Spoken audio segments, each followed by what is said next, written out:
like, share, and subscribe to Matt Diamond Flix. Anytime you pass through Mombasa, you're going to pass by this place. This is Kongowea Market. I wanted to show it off to you guys because it's something you're going to see when you pass by. You can't miss it. It's happening, it's booming. And this place has been around since the pre-Islamic era, right there next to Mombasa Island, the small arrow. The single arrow there, that is the market area, but it's essentially this entire corner, and there's a larger span view. If you go on up the highway, you get to the top of Nyali. This is basically like at the bottom of Nyali, Kongowea. I'm not researching deeply on this, but now I'm intrigued and I'm adding it to my to-do list because Kongowea.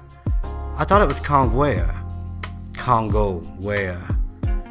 This is a pre-Islamic area.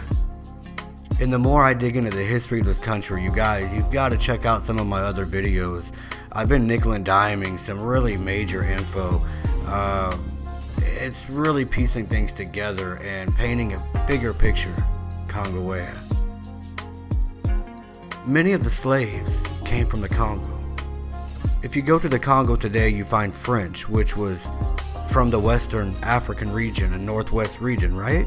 Even today, there's a lot of chaos and controversy and drama going on with that.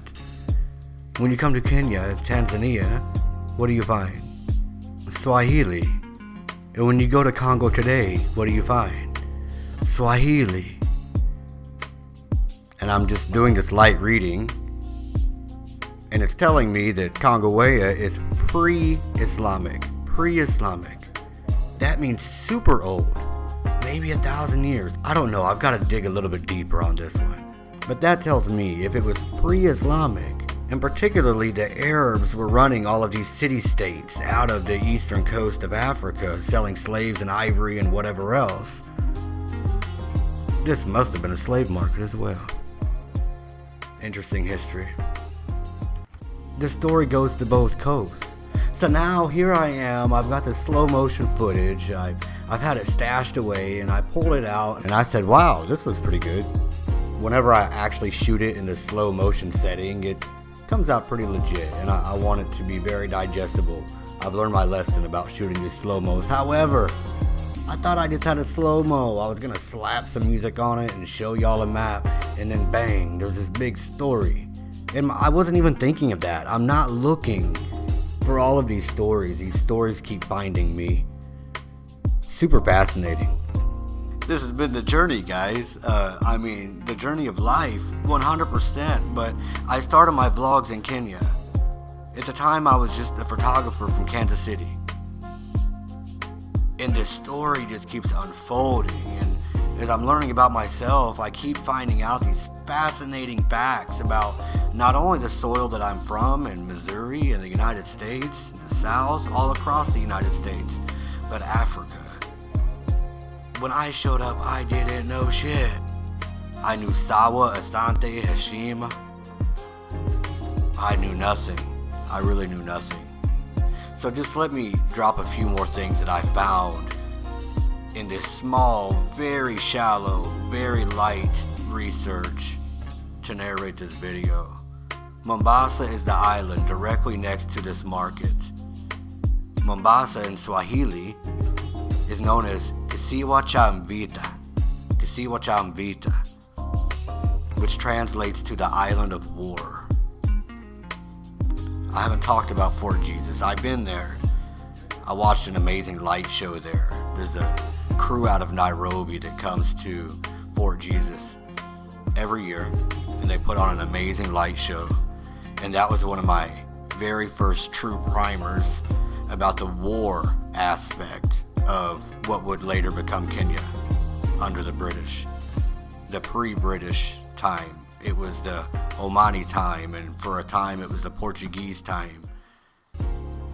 And there's stories ripping up and down this coast from Somalia to Mozambique. The things I'm reading now are taking me to Mozambique. And of course there's Zanzibar. I haven't discussed Zanzibar on this channel. Eventually I'll go. There are some things to see and there's a story to tell. But let me not go too deep today.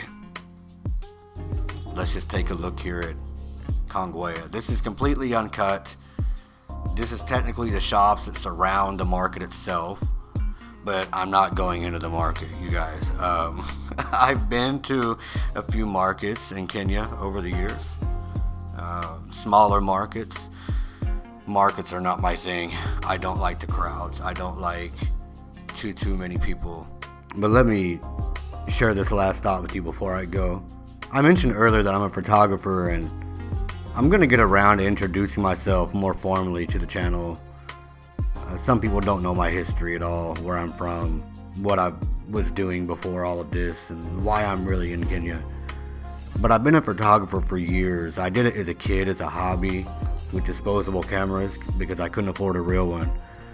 And I loved it when I was a kid. I loved capturing that moment. And then as an adult, I've been a photographer for essentially the last 15 years. 18 years. I love photography as an art form. I love capturing the moment. I love film because I can narrate, I can interview. There's so many ways you can go with film, right? And film is technically motion pictures. That's why it's not Diamond Flix. Because I always knew that I would do more film at some point. That was always my biggest objective. So the beautiful thing about the slow motion photography, number one, if you're watching my videos because you want to come to Kenya, when I slow it down, you can see it. You know what I'm saying? And it's picturesque. Even when it's rough and it looks like 1975 sometimes. We saw a few shots here that look very old. It just needs a paint job. It's still picturesque, and I could always take a model or a man smoking a cigar or somebody selling bananas, and they could just be sitting in front of one of those walls, and it makes an amazing photo. It's an amazing video clip. It's an amazing motion picture. So I hope you guys like these slow motion ones. I've tried to make them better and better so you guys can really vibe with me on it. I hope you enjoyed this one. Hope y'all are taking care. Peace and love, Kenya.